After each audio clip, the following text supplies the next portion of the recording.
Hello everyone, this is Neo and welcome to another motorcycle feature. So right in front of you is the all new, that looks old, the Royal Enfield Classic 650 Twin. And for today's episode, let's have a quick look.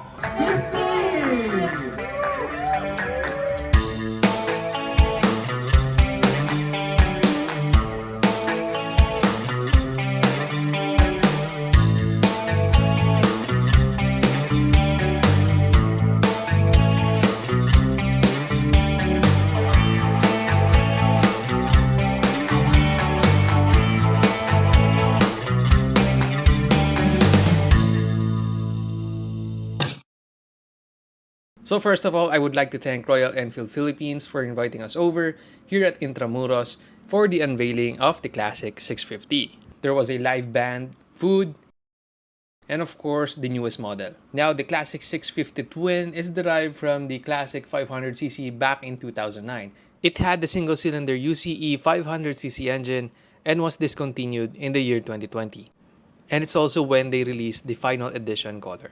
Now it houses the 647cc parallel twin engine, which is loved by Royal Enfield enthusiasts. So now let's take a closer look. Okay, so the Classic 650 also shares the same platform or the same frame from the Shotgun 650. So it's also like a cruiser type, and then the similar swing arm at the back. And then for the positioning of the controls, it's somewhere in the middle. It's not a front forward control. So for the front forks, this is a Showa upside down forks, but it has a cover.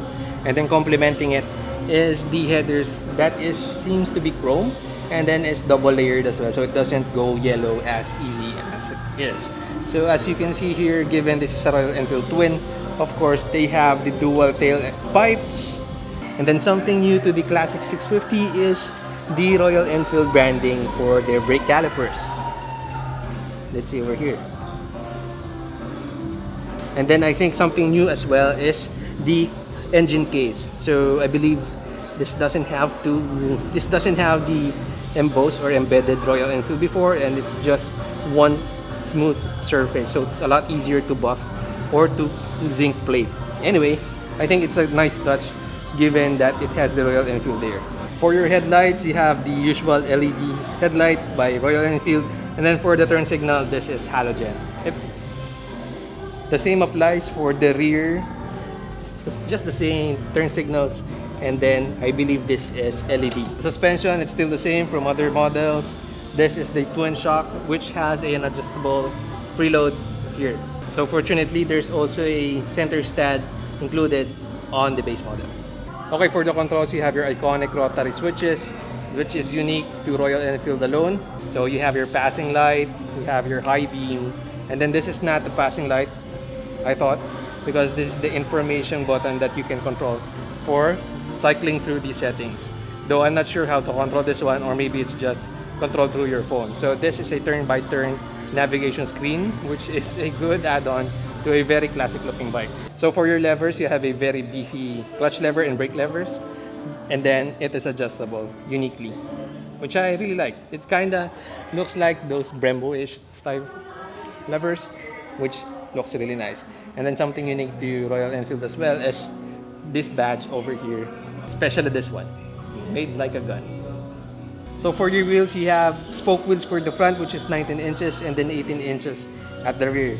And then your wheel is branded MRF, and the thickness for the back is 140 by 70, and then it's 18 inches.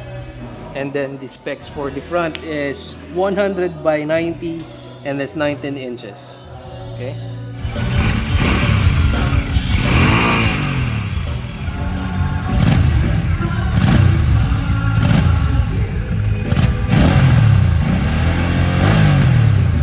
Okay, so my height is 5'6" with a 30-inch inseam. This is what it looks like. And by the way, the weight of the motorcycle is 240 kilograms. So that's actually a lot. But fortunately, the center of gravity is in the lower part, as you can see from the structure of the motorcycle. And you can see that almost everything is made out of steel. So that's why it's contributing to that a lot of weight. Anyway, what's fortunate for this is you can easily put the bike on the center from the ground. But the thing is, when you're pushing the bike around on uneven surfaces, that's where the challenge will be. Okay, so one of the challenges as well is locating the side stand because the the hook that you use for the side stand is hidden below the tailpipes. That's why it's kind of hard. Additional insights for the ergonomics, of course, it has a very upright position. It is not stated, but the pillion seat is removable and has an additional subframe to it.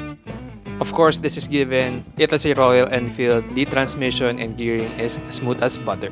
Now, because the wheel on the front is a bit larger compared to the rear wheel, steering is a lot more lighter and easier. Now, of course, it has a very lovely tune, but do mind because it is air and oil cooled, expect a lot of heat when static or when stuck in traffic. Another nice touch is the very classic looking horn that you see on the front. In addition to the electricals, there's a USB Type-C charging port just below the clutch lever. In addition to the LED headlights, it has the iconic lights that is called the Tiger Eyes.